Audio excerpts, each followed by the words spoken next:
Hello, Magic in the Room listeners. My name is Ben, and I'm the producer here on the podcast. We are in the middle of our series on well-being, and a lot of our focus has been on individuals. But today, we're going to replay an episode that focuses on how leaders can use flow state to care for the well-being of their team. Even though this is recorded in 2022, we think the ideas are as relevant as ever. I hope you enjoy the episode. Let's get to it.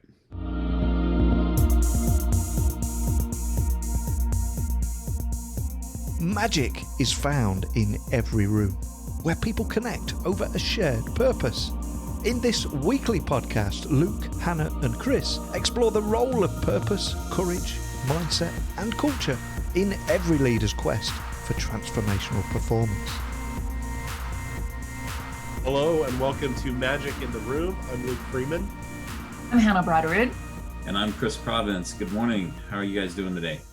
Doing great. well. Awesome. It's good to see you. I know we are geographically diverse today, so it's fun to be connected.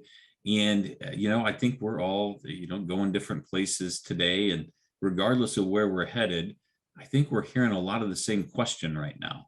Yeah. There's this idea that kind of this path that we've kind of went down the last couple of years has informed some type of current state where leaders are saying, hey, I don't know how hard I can push this team. We feel a little fatigued. Like, what do you think? How hard can I push them? Like, that's a pretty common question, right? Because obviously we don't want to lose talent in a world where talent's hard to acquire. We're short-staffed anyway. Like, it just compounds those issues. So leaders are saying, how hard can I push? Like, Yeah. what are your opening thoughts on that? Well, just first, just acknowledging that dilemma that a lot of leaders are facing right now. There's a lot of suffering out there. There's a lot of teams, especially in certain industries, that are very short-staffed. It's hard to find people. People are out sick. They either have COVID or they're quarantining because they got exposed to the virus. And people are operating on skeleton crews that are running on empty, working overtime. And so it's a tough spot to be in as a leader, right? You got to keep business going and you try your best to keep people engaged and you got to get the work done. So it's a very valid question. How hard do we push and what happens when we do? I think, my just initial feeling is pushing creates repulsion. You want to create attraction. And that's what we all try to do when we try to create cultures where people are engaged, right? And they continue to give that extra effort. However, it's tough when fatigue sits in, right? When we are under pressure and when we're fatigued, that's when we revert to our highest level of habit and automatic responses. And that is often when, our emotional intelligence is not as high as when we're better resourced. Yeah. Luke, what are your thoughts? Yeah, so like a lot of other things, I think the pandemic has been more of a catalyst to speed up change and trends than it has been like the primary root cause of a lot of these symptoms and things that we're seeing. And, what I see is the places that you're describing where it feels like we can't push anyone any harder is a product of a system that has really wrung the value and the effort out of everyone as much as possible for a long time. I know with the clients that I work with, the publicly traded ones are probably where there's the most distress, going into whatever this is, month 24 of the pandemic. And, it's because they're a part of this system that's built to maximize shareholder value, which by its nature, minimizes any sort of margin or flexibility or waste or adaptability inside the organization. And so all of a sudden you come into this crucible and like, you can't strip away all that system in a year or 2 years or a couple months or whatever you hope you can do it in. And so here we are. I mean, it's not just a product of the last 2 years that people are feeling this way. They were slowly ratcheted up for a long time. And now, what's the saying? Like, I've took all what I can take and I can't take no more. Like, that's how people feel. And yeah, the answer is you can't push them harder in some cases, or, not working is a better option than working for you. And I think that's a really sad reality. But it's also an opportunity. And I think we'll talk about that too. There are things we can do, but man, it's hard. Yeah, I think about, Luke, I know last week we spent some time with the Jimmy Johnson clips, when he's like, fatigue makes cowards of us all, right? Yeah. Like, and like, we don't want to be cowards. So one thing that I would take is like your fitness like your leadership fitness is kind of something that is starting to emerge for me as a thought. Like, how fit was I to run this race? And that is key to organizational development. Like, it's basically your offense. Like, how fit are you as a leader to run this race? Yeah. Are you prepared for the next thing? Because fatigue will make cowards of us all. And one organization's leaders will be more fatigued than another. What type of organization are we building? Are we building one that can just play defense and make it through the good times? Or are we building organizations that can play hellacious offense, have great defense, be compliant, do all the transactions, all the things that help us make it through this area? Because what happens is, and this is what I'm seeing, is the fatigue. And even in this question, there's a little bit of a trick, right? How hard can I push this team? It's, where's our will to win? Yeah. Because that spirit does not show up in this question. Like, there is fatigue in the question itself. And it's like that will to win wanes and things aren't done exactly right. Last week we had a supervisor exit an organization because they asked their, the person they report to, hey, I need to fill out this paperwork. Would you mind giving me a hand? To their manager. And the manager's like, you know what? Like, we've had systems issues all day. We've been short staffed. I'm tired. Like, let's just do this tomorrow. Well, tomorrow isn't where the service request was made. The service request was made today. So the supervisor walks in the next day and just quits.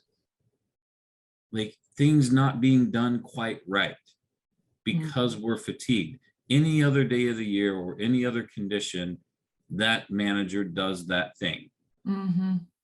But because we're fatigued, we're not doing things quite right. We don't have that will to win. We're unfit. And I just think there's a lot of this that's just from looking at where we are today, like how we've informed current state. So I want to talk about. I just want to jump in there too, because, I hesitate to say this because I'm going to sound whiny, and that's not my intent at all. But we are close enough to the root cause of this that I think it's worth listeners hearing. So listen, like, we do leadership development. It's not a secret. And for us to eat, we have to work and sell things from time to time. So it's a common everyday thing where we are talking to a leader in an organization and saying, hey, here's this program to help increase the fitness of your leaders. And we get told pretty often, like, wow, that much time? Like, my people have to be gone and dedicate that much time? Oh, like, I have to ask them to do those things? They have to read, they have to reflect, they have to write, they have to be coached. Like, this is a big, heavy thing. And, oh, by the way, you're not cheap. So like, I think that we're going to look at this when we look at our priorities for next year or after our budget season or whatever else. Well, I don't want to dunk on everyone, but like those are the places that are hemorrhaging people. Leaders, for one, that don't have the fitness, they haven't been training as leaders. They're not equipped to handle the situation we're in. And then also the people that follow them for the exact same reasons, because their leader does not have leadership fitness. They're not trained to handle this. They don't know what they're doing. They don't know how to respond. They do the thing that Chris just described, like, oh yeah, let's just do that tomorrow. They have some other priority because no one has taught them. They haven't taken the time to get really clear that, like, my people come first. My primary job is to maximize their performance, help them be fulfilled in the roles that I can provide them and coach them in. Right. And so they end up doing these stupid things that lose people. So there is a 1-to-1 of who has said no and who is struggling. And so I feel like I just don't want to sugarcoat this and say, like, some investment is required. Yeah. And whether that's we read a book together as a team and someone invests the time, hopefully that senior leader, if not, someone on the team that you've identified that's skilled and passionate about leadership, like, read a book. Everyone has to read it. You have to talk about it during your executive leadership team meeting. Like, if that's not happening at a minimum, something is really messed up. Yeah. And that's it's interesting. It's like, hey, here's this opportunity to become more fit. And the answer is, we're too unfit to become more fit. Like, it is such a circular argument, Well, like it's tough. the only way to do it though is to get fit. Yes. Like, we got to do the things. It's the same challenge, and we're using kind of this metaphor of fitness, which, if we think about physical fitness, right, it feels the same way. When you're too unfit to get fit, it's too hard to get up and move. You feel too heavy, too fatigued, too sluggish to move, to run, to do the things that actually help you feel better over the long run.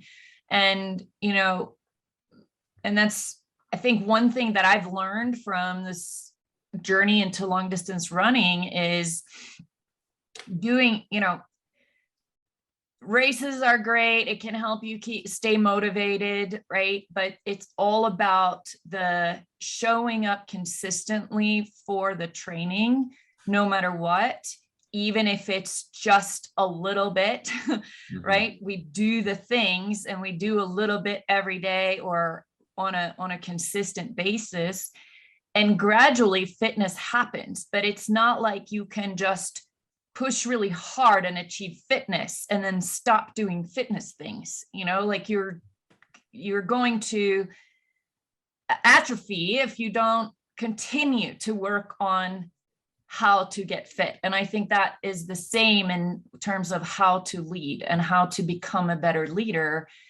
It's an ongoing process, and it is a commitment to the process and to the training, even if you don't see the results every day and you don't always feel it, right? But putting the effort in anyway. Yeah, absolutely. Well, let's talk about, let's just revisit this concept of flow real quick, because that's what we're looking for. We need people, like, that question of how hard can I push the team? It's really like, how do I get this team to be productive? And let's revisit the concept of flow, where we find, like, that optimal level of productivity. Luke, you want to kick us off and just giving us a debrief on what that is? Sure. So there's a great graphic with this, and I'm sure we'll put a link to it in the show notes. But if you imagine this XY axis, on the up and down, you've got level of challenge, and then across the bottom, you have the skill level of a team. And flow is basically the idea that if the level of challenge is sufficiently difficult to match kind of the best possible skill level of the team or of an individual, that it calls them into this place of flow. Flow is characterized by losing track of time, being completely engrossed in what you're doing, developing as you're moving along, right? So when you hear about a sports player who was like, man, I couldn't miss, right? They were in a state of flow. For me, it happens sometimes. Ironically, these are two different ends of the spectrum. Working on like a spreadsheet to build like some sort of financial model, I can totally like do that for 4 or 6 hours when I get into it, right? It calls out these cognitive, calls me to my best. How do I create a model that's predictive, that works, right? On the other end of the spectrum, if I'm riding my mountain bike, like physically, if I'm doing a trail that's the right level of difficulty that calls the best out in me, then I will totally find myself in this place of flow. So what flow teaches us is that if the level of challenge is higher than the skill level of the individual or team, they end up in this place of overwhelm feelings, anxiety feelings, right? And if they end up in a place where their skill level is way higher than the challenge that they're facing, which isn't really what we're talking about today for most people, right? Then they end up in this place of disengagement because it's just not exciting. You can get bored really easily. So, that's the model. I would say the takeaway is that you only have 2 levers to help people be productive and progress. Lever 1, the intensity of the challenge that they're facing. Lever 2, the level of skill that they have to face that challenge. So I'm not going to sit here and say that we can't change the level of challenge that our teams are facing. We could, right? We could be less ambitious. We could say we're going to have fewer strategic initiatives this year. We could say, hey, we're going to take every Friday off, so that people can recoup after a couple of really hard years. And we're going to do that for 6 months. I don't know. There's lots of things we could do to change the challenge level people are facing.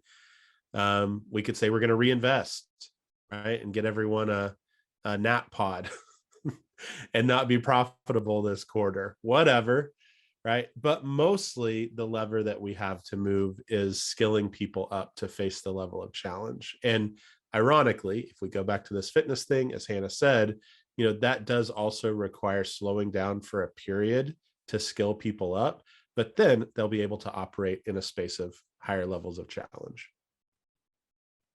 Yeah. And that's the key to results is to not focus on the results, on the outcomes, but focus on the process, right? That is a more predictable and effective way to achieve better results.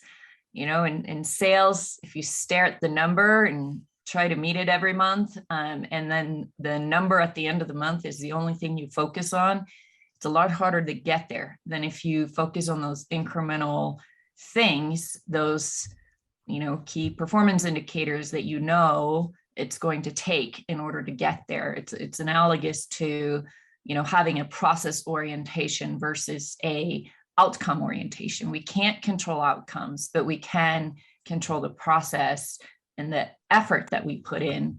And that's, it is tough, right? When you get to the point of fatigue, to where you feel like the challenge is just too much and it's overwhelming, right? But then building fit, another great analogy of long distance running is this sense of, euphoria that you get after you push through a challenge. And you have to get to a certain level of fatigue for that process in your brain to kick in. It activates the endocannabinoid system in your brain, and it actually gives you a very mild sort of sense of high of euphoria where pain recedes.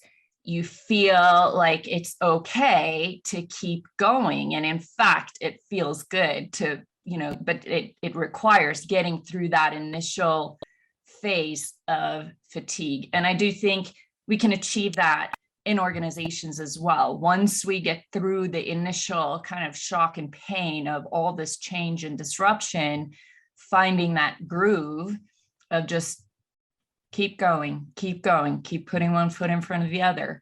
And eventually, that's going to become the normal. And we feel we've reached a new level of fitness and we can keep going.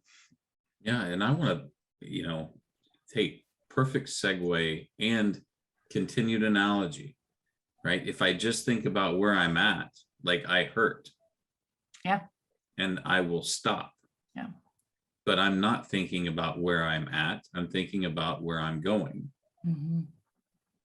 And I think there's this idea, and let's go ahead and pull some thread on this. I think there's this idea that our strategic frameworks are about, here's where I am, here's where I'm going, here's how I bridge the difference between the two.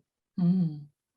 And any consideration of here's where I am today feels like it gets people stuck in that moment of pain. Yes. And it's like, man, the last 2 years have sucked. This whole having to pick up everybody else's work, having teammates redeployed. So like you're either redeployed, on the team of someone redeployed, or on a team of either way, it's short staff. You're just missing FTEs or whatever. But like right now, what I would posit is like, don't worry about where you're at. Keep looking at where you're going. Yeah.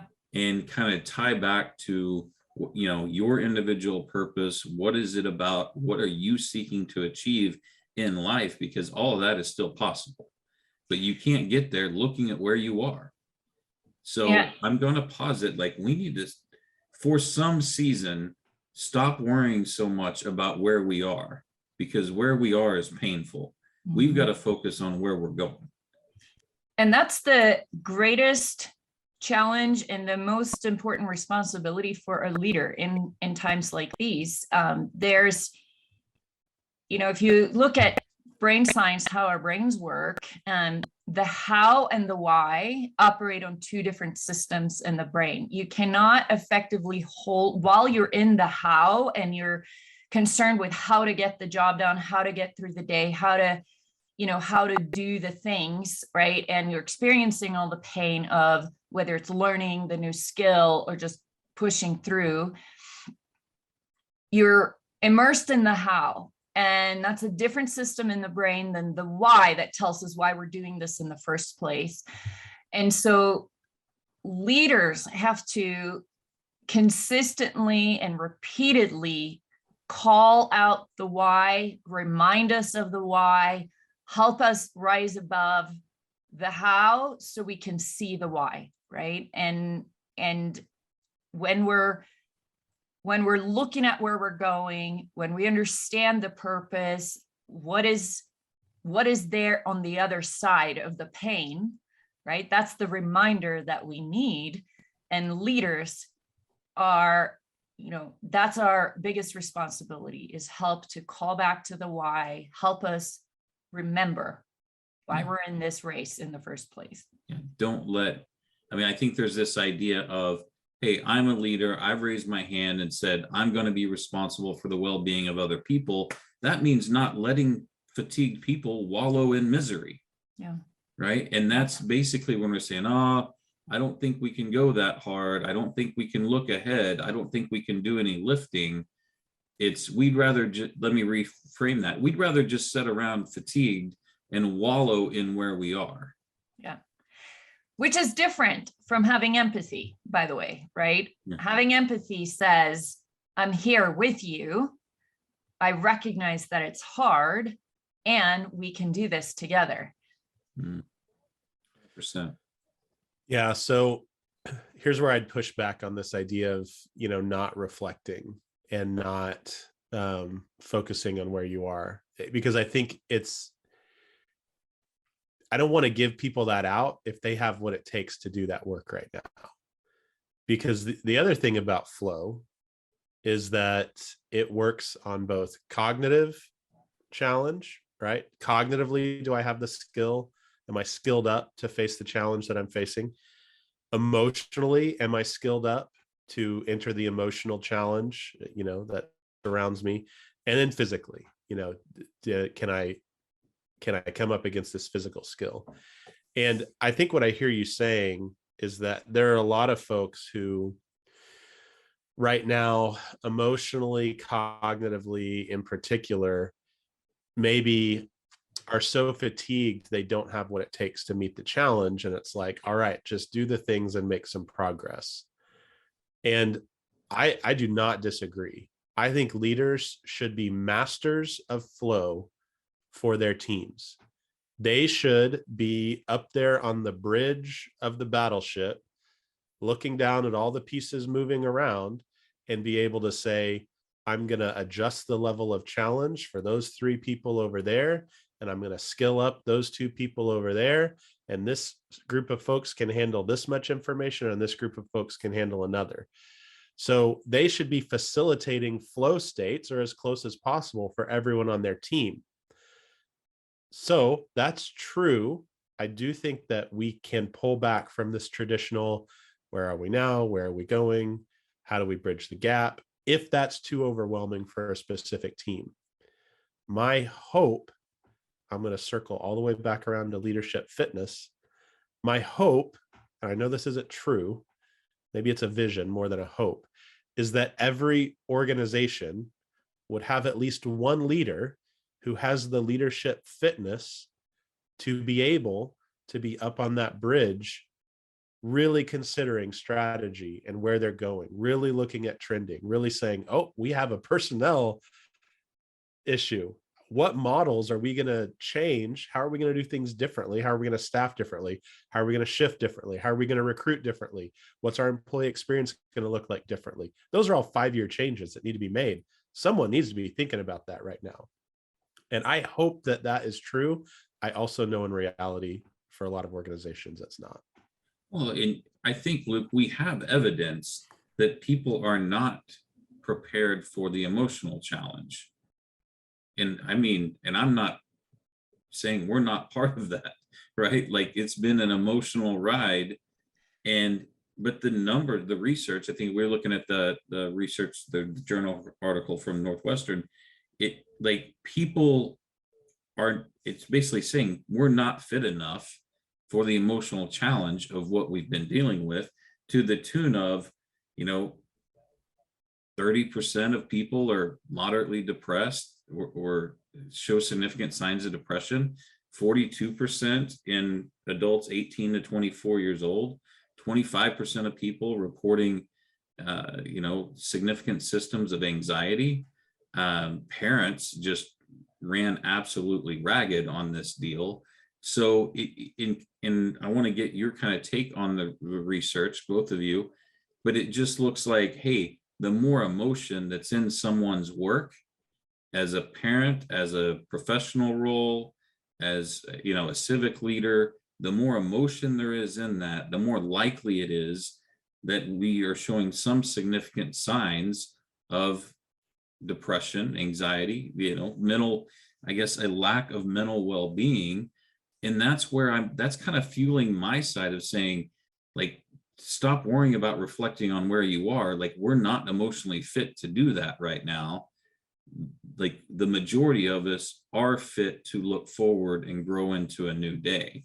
So your take on those things. Yeah, so I do want to jump into this report, and it's a little dated. This is from last summer of 2021, but I think we can expect that it hasn't changed a lot. So when they collected this data, the pandemic had been in a little bit of a downswing for a while. It was before Delta variant and certainly before Omicron. So you would expect numbers to look a little better than this, but of everyone surveyed, 28% reported levels of depression that would typically trigger a referral for evaluation and treatment. So a third, essentially, and more than a third if you look at younger age groups, reported depression, signs and symptoms of depression in our country. That's huge, and I don't want to gloss over that at all. So I still want leaders to keep that in mind, right? As a master of flow, you should see that number and the other numbers in this report. We can put a link to it in the notes and be like, I have to do something about that. And one of the things that I'm going to do is expect less reflection, expect less, analysis, and we're just going to execute and get baby step wins. Like, I 100% agree. That's a great strategy. I just hope someone has the wisdom to step up high enough to actually look at the root cause stuff in their organization. And if you can't do that, we can do it. So like, I mean, I don't want 28% of the United States to be depressed, right? We as leaders, not just Hannah, Chris, and I, but everyone listening, if you're a leader, like, we're responsible for this. Like, we got us into this mess, and somebody has to take responsibility and pull us out. And I think it's anyone that would put on that hat that says leader and self-identify as a leader. Like, you're responsible for pulling us out. Yeah, I happened to watch a TED Talk last night by Johann Hari, who has previously had a talk on addiction that is just mind-blowing. So anyone who is interested in that topic, you know, everything we thought we knew about addiction is wrong, and it's all about the unmet needs that we're experiencing, right? And it has more to do with how bonding, right? Whether we bond with other human beings and connect, or we bond with a substance or gambling or you know, our smartphones, right? Whatever it is. But he has another work. I think there's a book too, but this talk is about why we're experiencing depression and anxiety, right? And it's very much connected to the same things. It goes back to unmet needs. When we understand that even though technologically we're the most connected we've ever been, humanity as a whole is the most isolated that it's ever been. Every individual, because of technology and because of the way that we, you know, our society is pushing us to be more and more isolated in our own heads, interacting with media, with social media. It's not real human connection, right? And so he talks about just alternative ways of addressing depression and anxiety, which is not about you're responsible for going and fixing yourself. It's we can do this together. It's about how do we create meaningful activity, meaningful joint activity that we can do together, solving problems together, doing things together, talking together, connecting, right? Which is really the needs, the social needs that we have, right? For social connection. When those are not met, we're more prone to anxiety, we're more prone to depression. And I do think for leaders to fully understand the impact of that, and I would, you know, encourage all leaders to watch that talk as well, right? And I think we'll put a link to it as well, but it really addresses the basic human needs that we all have. How can we address those inside an organization and create the kind of environment where we feel connected to each other, we feel part of a community, we're not alone, we're not isolated in our pain, we have people that can help us, and we're not there, we don't have to do it alone. You know, that's where I think every really kind of flourishing, thriving kind of organization right now is community-based, and they're picking each other up. And you know, I want to, you know, in this question, you know, I want to honor this piece. It's also that leaders are saying, I see that our people are depressed. I see that they're fatigued, right? What do I do about it? Because I'm still responsible for their well-being, and I don't know what to do. And I think that starts with making space to, you know, to check in. How is everyone doing? Where are we going? Where can we be better? It's the same conversations we've always had. But I think there's, in those flourishing organizations, it's the same conversations we've always had. In the organizations that are struggling, it's the conversations we've never had that are always necessary. So that's really the idea, is raising our hands as leaders and saying, I am responsible for the well-being of the people around me, and I'm going to create the space and conversations about where we're going. And I trust myself to continue to monitor this team's well-being and lift people up one by one as necessary so that we can all move forward together. But the last thing we can do is to move through being part of a team and slugging through the muck together in that one person checking out to go ring the bell. I was thinking about G.I. Jane and the scene on the beach, and right, like you're going through all this shit together, like we've been going through the last 2 years. Like, hey, things are, let's keep going forward. Don't ring the bell now. We've just done all the work. Like it's getting ready to get really good and really fun. Like, let's not ring the bell right now. And when, that idea of we're slugging through the muck together, the minute I make the decision to ring the bell and check out, I go from being growth and outward to inward and fixed. The minute I start walking towards that bell, I left because I wanted to be more comfortable. I left because now I don't have to worry about that anymore. But the moment I ring the bell, I've got a whole other set of issues that creates just deteriorated well-being, whole new set of challenges to work through. Nothing is better because I rang the bell. And so for everyone that's raised their hand and said, I want to be responsible for the well-being of the people around me, now is not the time to ring the bell.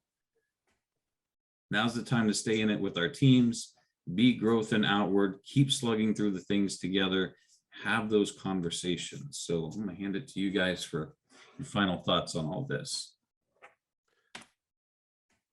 Yeah, I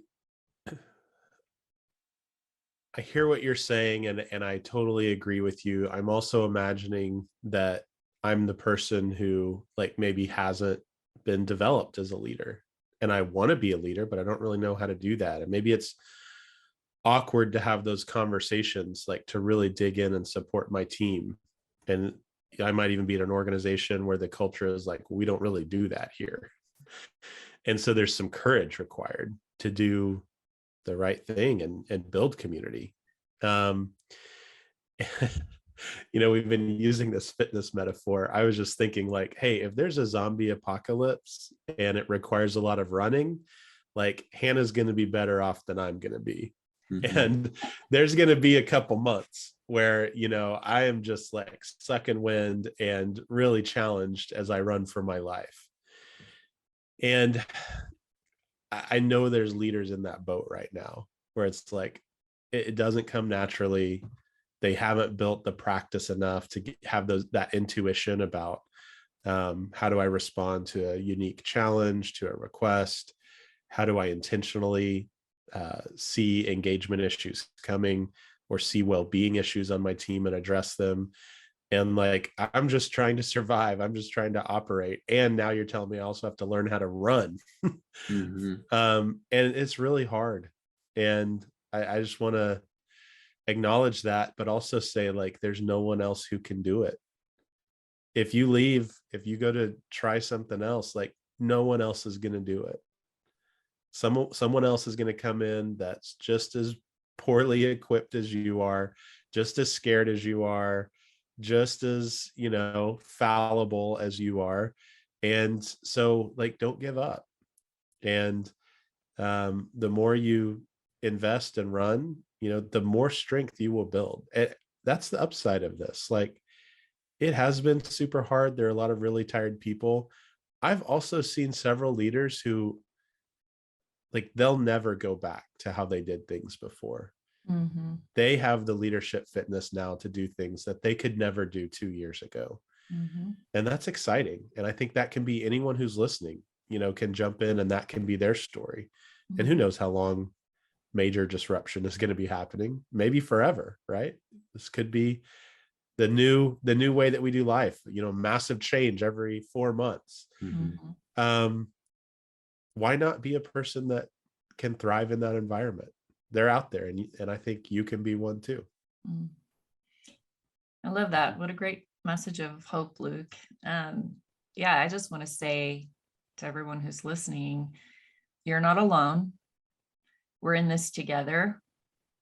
We're here to help. There are people around you who can help you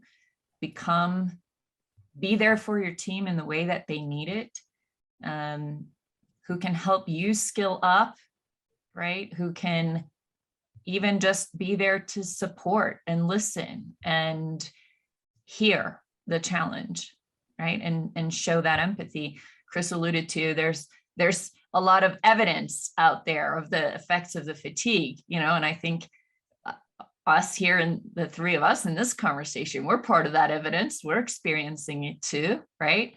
And part of our journey is doing it together, right? You don't have to do it alone. So we can, there's this African proverb that I've loved ever since I first enrolled in grad school at University of Oklahoma with these two guys. And it said, if I want to go fast, I go alone. If I want to go far, I go with others. Yeah. We're going far. We're in it for the long run. Let's do it together. Amen. And that's, that is the idea. It's why the businesses that are doing well right now are kind of thriving community type businesses. Those are the dynamics that we see in play. And I just want to be alongside all those leaders out there. When I stop and look at exactly where I am, like in this spot where we're pushing through the pain, my mind turns into a pinball machine. And I'm literally all over the place with, oh my gosh, like what's next? What about this? What about that? How did this get to where? What am I going to do about this? What about the kids this? And how are they being negatively affected? What about these other relationships? And what's the future of this organization? And right? That adds to the fatigue. Like my brain is like a pinball machine when I stop and only consider where I am. But the minute I look at where I'm wanting to go, I see the next right thing for me to do. Yeah. And I know that that's the technique that has helped me stay out of that really unhealthy lack of well-being place and say, hey, here's the next thing that I've got to do. And it's typically going to involve helping others work through all this mess. Mm-hmm. Right. But thank you guys so much for exploring this idea. Look, just from the conversation, we know it's something that's prevalent. Also, we're raising our hands and saying, hey, we're here to help, whether that's, supplying you with information, being a sounding board, just helping you with your team as you move through these, what from all the evidence says is a very difficult time. But I know what's on the other side of this. Like how many times in life is that massive achievement just on the other side of massive struggle? And that's the precipice I feel like we're on. Thank you guys for exploring this idea with me. I want to thank Ben West for producing the show this morning. Just thank you. Thank you for doing life with me. Until next time, we'll I guess, kind of explore a new idea. Thank you guys very much.